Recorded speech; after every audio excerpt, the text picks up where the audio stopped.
이르시되 어떤 사람에게 두 아들이 있는데 그 둘째가 아버지에게 말하되 아버지여, 재산 중에서 내게 돌아올 분깃을 내게 주소서. 하는지라 아버지가 그 살림을 각각 나눠 주었더니 그 며칠이 안 되어 둘째 아들이 재물을 다 모아 가지고 먼 나라에 가 거기서 허랑방탕하여 그 재산을 낭비하더니 다 없앤 후 그 나라에 크게 흉년이 들어 그가 비로소 궁핍한지라. 가서 그 나라 백성 중 한 사람에게 붙어 사니 그가 그를 들로 보내어 돼지를 치게 하였는데 그가 돼지 먹는 주염나무 열매로 배를 채우고자 하되 주는 자가 없는지라. 이에 스스로 돌이켜 이르되 내 아버지에게는 양식이 풍족한 품꾼이 얼마나 많은가. 나는 여기서 주려 죽는구나. 내가 일어나 아버지께 가서 이르기를, 아버지, 내가 하늘과 아버지께 죄를 지었사오니 지금부터는 아버지의 아들이라 일컬음을 감당하지 못하겠나이다. 나를 품꾼의 하나로 보소서. 하리라 하고 이에 일어나서 아버지께로 돌아가니라.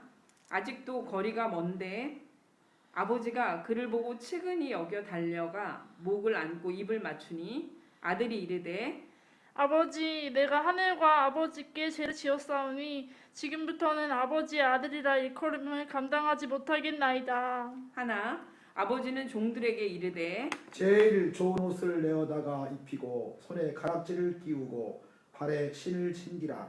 그리고 살찐 송아지를 끌어다가 잡으라. 우리가 먹고 즐기자. 이 내 아들은 죽었다가 다시 살아났으며 내가 잃었다가 다시 얻었노라. 하니 그들이 즐거워하더라.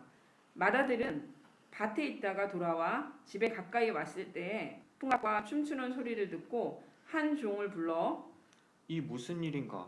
물은데 대답하되 당신의 동생이 돌아왔음에 당신의 아버지가 건강한 그를 다시 맞아들이게 됨으로 인하여 살찐 송아지를 잡았나이다. 하니 그가 노하여 들어가고자 하지 아니하거늘 아버지가 나와서 권한대 아버지께 대답하여 이르되 내가 여러 해 아버지를 섬겨 명을 어김이 없거늘 내게는 염소 새끼라도 주어 나와 내 벗으로 즐기가 하신 일이 없더니 아버지의 살림을 창녀들과 함께 삼켜버린 이 아들이 돌아오매 이를 위하여 살찐 송아지를 잡으셨나이다.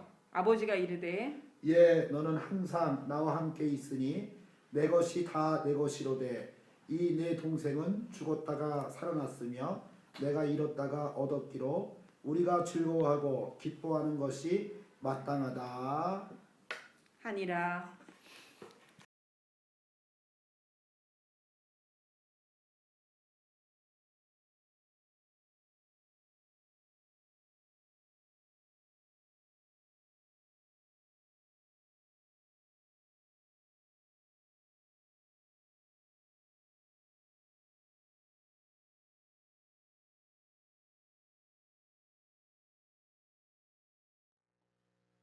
살아있는 말씀 탕자. 성경 본문은 누가복음 15장 11절부터 32절입니다.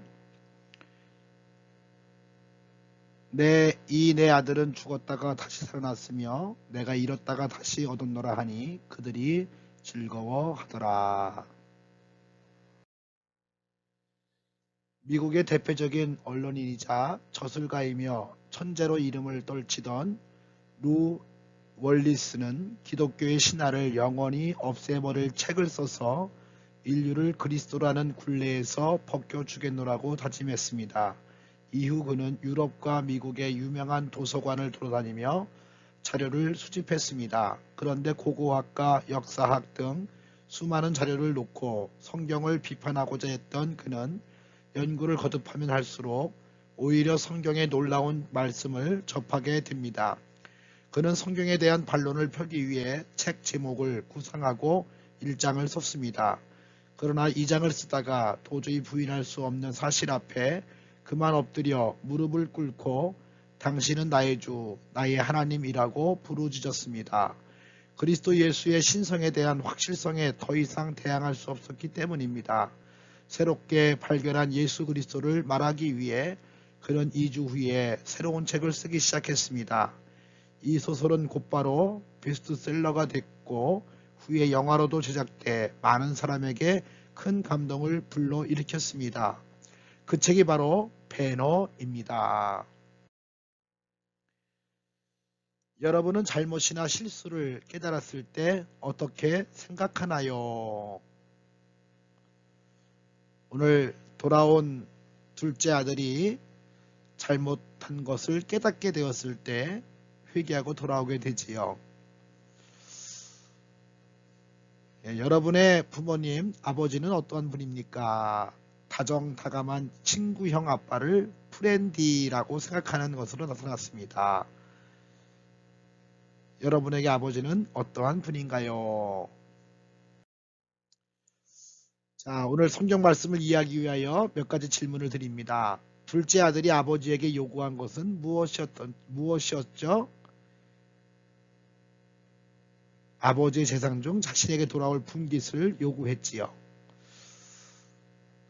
둘째 아들의 이 같은 요구는 사실상 관리에 어긋난 것이었죠. 왜냐하면 재산 상속은 아버지의 임종이 임박할 때 행해지는 것이 일반적인 관습이었기 때문입니다. 둘째 아들은 아버지로부터 받은 재산을 어떻게 사용했나요? 맞으면 0, 틀리면 X표를 해보세요.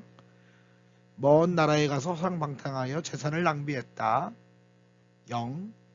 재산을 모두 탕진한 후 소를 치는 일을 했다. X. 소가 아니라 돼지였죠. 쥐염 열매도 먹지 못하는 신세가 됐다. 0. 쥐염 열매는 동부 지중해 연안에서 볼 수 있는 구주콩나무의 열매를 가리키는데 이것은 주로 가축의 사료로 또 가난한 사람들의 식량으로 대용되기도 했다고 하죠. 자, 재물을 나눠서 투자했다. 아니죠. 재산을 다 허비하게 되었습니다. 둘째 아들이 죄를 깨닫고 돌아오는 과정을 순서대로 적어보세요. 첫 번째, 아버지에게 나눠받은 재산을 허랑방탕하게 사용하였다. 두 번째, 흉년으로 궁핍해져서 돼지치는 일을 하게 된다. 돼지가 먹는 쥐염 열매도 못 먹는 신세가 된다.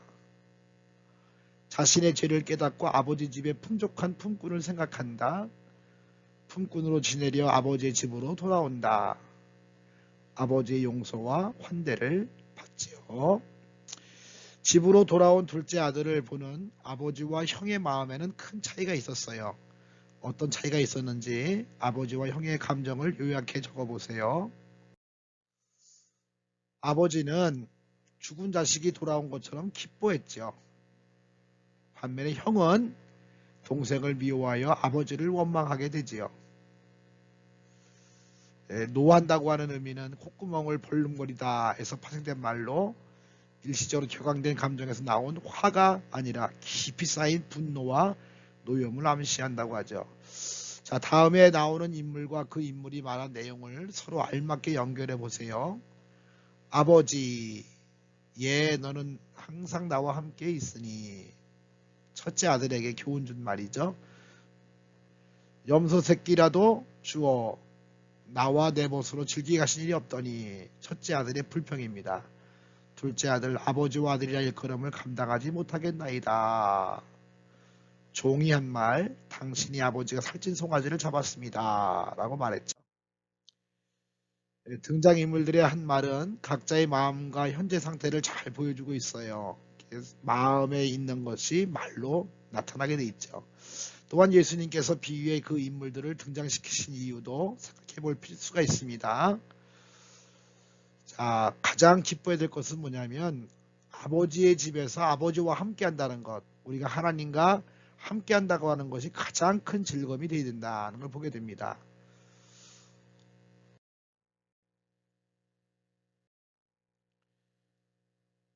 첫째 아들은 아버지의 마음을 이해하지 못했기에 자신은 고생만 하는 억울한 사람이라고 생각했어요. 혹시 여러분도 부모님을 향해 이 같은 마음을 가져본 적이 있나요? 부모 말씀을 통해 얻은 교훈을 생각하며 여러분의 마음을 어떻게 변화시켜야 할지 이야기해 보세요. 억울한 마음은 내가 더 고생하고 내가 더 갖지 못했다고 생각하는 마음이죠. 즉, 나만 손해본다는 생각과 연결돼요. 나아가 모든 상황을 부정적으로 생각하게 되며 마음의 기쁨을 빼앗아가지요. 자, 둘째 아들이 아버지께 죄인이 됐음에도 아버지의 집으로 돌아가겠다는 결심을 실천하게 되죠. 아버지의 용서와 회복의 은혜를 받을 수 있었습니다. 그렇다면 지금 여러분은 하나님께 용서와 회복의 은혜를 받기 위해 어떤 결심과 실천이 필요할까요? 우리는 하나님께로 가까이 나아가야 됩니다. 우리가 잘못해도 부족해도 하나님께로 나아가야 합니다. 자, 하나님은 스스로 하나님께 나아갈 수 없으며 죄의 문제를 해결할 수 없는 인간을 위해 말씀으로 오셨어요. 용서의 말씀을 하시고 회복을 말씀하시고 변화를 말씀하시는 하나님이십니다. 하나님 말씀 앞에서 새로워지는 은혜가 있게 되시기를 주의 이름으로 간절히 축원을 드립니다. 감사합니다.